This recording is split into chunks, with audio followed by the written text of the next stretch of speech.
Hello viewers, welcome back to my channel.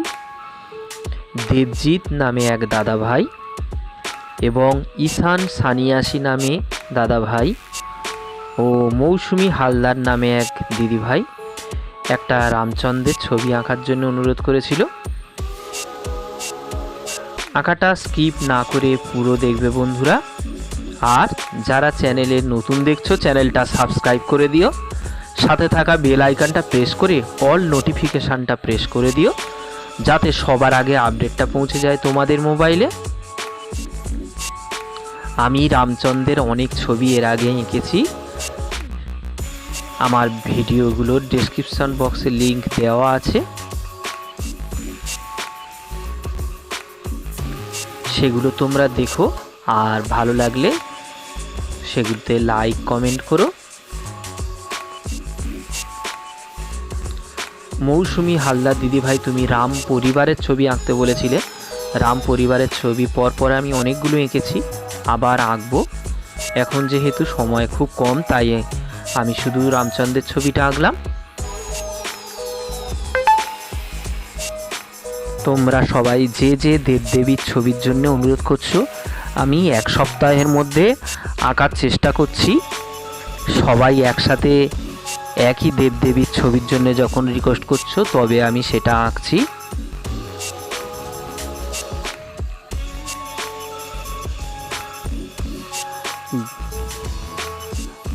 কিন্তু এক সপ্তাহ আমাকে সময় দিতে হবে, কারণ যারা আগে রিকোয়েস্ট করে রেখেছে তাদেরটা আগে করতে বাধ্য হই।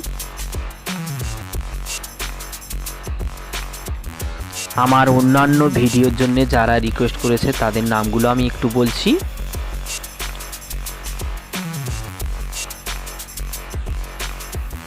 সুপর্ণা সর্দার গোপাল ঠাকুরের জন্য অনুরোধ করেছে। নয়নদা কামাখ্যা ঠাকুরের জন্য অনুরোধ করেছে। উজ্জ্বল মণ্ডল দাদাভাই, তুমি শিবানী মায়ের জন্যে অনুরোধ করেছো। এবং রাজদীপ পঞ্চানন ঠাকুরের ফুল ভিডিও।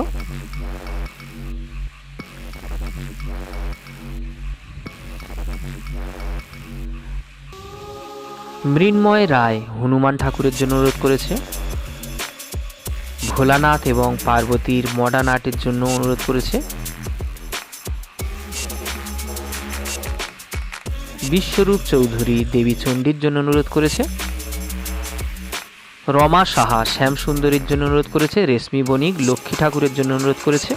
অর্পণ ঘোষ দাদাভাই ছিন্নমস্তা দেবীর জন্য অনুরোধ করেছে। তোমাদের সবার রিকোয়েস্ট আমি রাখবো, কিন্তু একটু সময় দিও।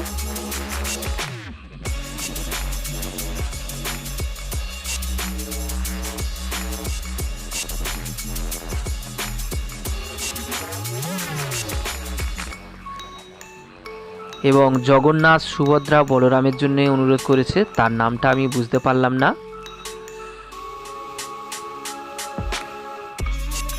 ষষ্ঠী ঠাকুরের জন্য অনুরোধ করেছে একজন, তারও নামটা আমি বুঝতে পারিনি।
আঁকাটা প্রায় হয়ে এসছে বন্ধুরা। কেমন লাগছে কমেন্ট করে জানিও, আর চ্যানেলটা সাবস্ক্রাইব করে দিও। Thank you for watching.